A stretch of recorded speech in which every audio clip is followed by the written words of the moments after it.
আজকে hepatitis B awareness day. তো এই নিয়ে দুটো কথা বলি।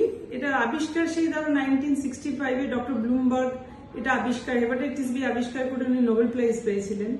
তো এরপর থেকে এখনো পর্যন্ত হেপাটাইটিস বির অফকোর্স অ্যাওয়ারনেস বেড়েছে বলে আগের চাইতে যতটা লোকের ট্রান্সমিটেড হতো আগে, স্পেশালি ব্লাড ট্রান্সমিশন মাধ্যমে, এখন সেটা অনেক কমেছে। আমরা ধরো রুটিন টেস্টের মধ্যে যে কোনো তোমাদের, যেহেতু আমরা এগ আর স্পার্ম নিয়ে ডিল করি, সেই জন্য সমস্ত সময় আমরা রুটিন টেস্টের মধ্যে কিছু টেস্ট করি। তার মধ্যে হেপাটাইটিস বি সারফেস অ্যান্টিজেন বা HbS অ্যান্টিজেন যেটাকে আমরা বলি, সেটা রুটিন টেস্ট করি।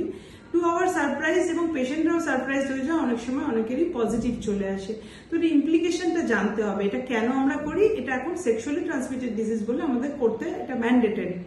কিন্তু তার সাথে এর ইমপ্লিকেশন কি, কারোর যদি পজিটিভ আসে তখন তার পার্টনার বা তার ওয়াইফ বা হাজব্যান্ড, যেই হোক উল্টোটা আর কি, তাকে দিয়ে তাকে ট্রান্সমিটেড হয়ে যেতে পারে। এটার ক্ষতি কি হতে পারে, কেন আমরা এটা নিয়ে ওয়ারিড হই। এইটা একবার ইনফেকশন হলে পুরোপুরি বডি থেকে ক্লিয়ার হয় না। তো তার জন্য কি হয়, লিভারে ক্যান্সারের রিস্ক অনেক বেড়ে যায়। তো যারা হেপাটাইটিস বি তে সংক্রমিত তাদের liver cancer risk is very high. এছাড়া লিভারে সিরোসিসেরও কারণ হয় যদি লিভার ড্যামেজ হতে থাকে, এবং সেটা প্রাণঘাতী হতে পারে। সেই জন্য আমরা এটা রুটিনলি টেস্ট করি। সো সেই জন্য তোমরা যখনই যাবে, যখন ডক্টরবাবু বলছেন, তখন এই টেস্টটা করে নেওয়া ম্যান্ডেটারি। হ্যাঁ, আর এখানে কি হয়, নিডল প্রিক থেকে অনেক সময় হতে পারে, কেউ যদি কোনো অ্যাডিকশন থাকে সেখান থেকে তার হতে পারে পজিটিভ। এছাড়া সেক্সুয়ালি ট্রান্সমিটেড ডিজিজ হিসাবে এটা সবসময় হতেই পারে যে কারণ। তো একটু যদি সচেতন হয়ে আমরা আমাদের নিজেদের বিহেভিয়ার কন্ট্রোল করতে পারি, তাহলেও কিন্তু অজান্তে অনেক সময় নিডল প্রিক, যেটা স্পেশালি অ্যাডিকশন না হলে নর্মাল মানুষ সবাই তো আমরা ব্লাড দিই, এবং সবসময় আমরা নতুন সিরিঞ্জেই সবাই ব্লাড টানি। কিন্তু অনেক সময় তোমরা জানো, অনেক সময় আমরা খবরের নিউজে দেখি যে সিরিঞ্জ কিভাবে রিইউজ হয়ে যাচ্ছে, যেটা আমি বলবো গভর্নমেন্টের তরফ থেকে একটা ফেলিওর, যে একটা দুষ্ট চক্র একটা সিরিঞ্জগুলোকে রিইউজ করছে। তো এইভাবে অনেক সময় মানে দূষিত সিরিঞ্জ যদি চলে আসে, সেই নিডল দিয়ে অনেক সময় ইনফেকশন হতে পারে অজান্তে। আদারওয়াইজ এটা কিন্তু মোস্টলি সেক্সুয়ালি ট্রান্সমিটেড, এবং নিডল প্রিক যদি কেউ ড্রাগ অ্যাডিক্ট হয়, তারা যে নিডল প্রিক করে, এখান থেকে হেপাটাইটিস বি এবং হেপাটাইটিস সি, এই দুজনের হেপাটাইটিস দু ধরনের হতে পারে।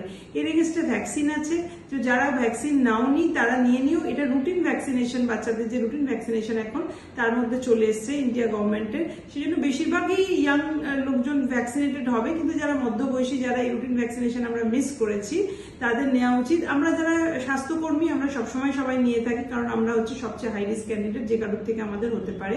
কিন্তু যারা নও তারাও কিন্তু এই ভ্যাকসিনটা নিয়ে নিও নিজেকে প্রোটেক্ট করার জন্য। আর যদি কখনো পজিটিভ হয়, অফকোর্স এক্সপার্টের হেল্প তোমায় নিতেই হবে, কারণ এর প্রাণঘাতী সাইড এফেক্ট হচ্ছে যে দুটো বললাম, লিভার ক্যান্সার আর লিভারের সিরোসিস। সেই জন্য এটা হয়েছে বলে গা ঝাড়া দিয়ে আর হয়েছে তো কি হয়েছে, এরকম একটা অ্যাটিটিউড ইজ ব্যাড। সো এই অ্যাওয়ারনেসটা তুমি যদি শোনো, তোমার যারা আছে চেনা পরিচিত, তাদের মধ্যে এই ভিডিওটা পাঠিয়ে দিও।